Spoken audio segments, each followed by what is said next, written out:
ام وکو اداره سر بخویا زاخو ما دو مزگفت سنوری اداره سر بخویا زاخو وکرم الویره پیام ما اوکو ام وکو اداره آن وکو حکمت سپاسیا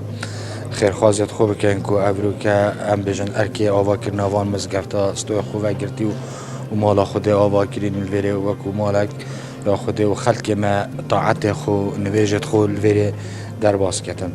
بناوی اداره سر بخوی از آخو سپاسیا که بپرم بو مالا شیخ نوزادی و عائله وانا و هر وسا حج عصمتی و عائله وانا که ابرو که وانجب مزگفتک درست کرد اما هر دو برسمی وکرن وکو حکمت و سپاسیا که بپرم بو اوقاف از آخو یکتی از آنا کل زاخو و همی بجن پیایت آینی لزاخو که سکارت بجن و عائله و هاری کار بونه بو هنده که اف پروسه بسر بکبد و انشاءالله لوان هر دو مزگفتا طاعت خوده و خیر و برکت بختصر ملت ما و اما که حکمت دی بردام هاری کار و پشتوان بو هر بابت چکی پیغمبری امر کرد صلوات خود سر بن گود باشترین پارچل عردی مزگفت رب العالمین اینا و باشترین اهلیوان او عولی داخلی مزگفت بن و دماهیکش مزگفت درد کامل او عولی داخلی مزگفت بن بإيمان و بیر و باوری هندی که مزگفتن بنویشکرات تیتا زینت کرن آوا کرنا مزگفت بنویشکرانه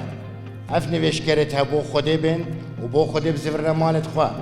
طاعتی بو خوده تعالی بکن و دعا بکن پروژه ما دست بکری سال 2021 هیوا 4 پروژه طبعا بکدت مساحتوی 3200 متره شوازه کی مدرن ما چکری معماری اف شوازه از بابت مجارعه که کردستان بهت چکر نبی شوازی هندك تشتت الخارجي مثلا خارجي جامعه ما چکری و کو آیت میدین سر خط کوفی ایکش آیت گرق قوي الا بذكر الله تطمئن القلوب مال سنتر قاع حرم دينادي الواجهه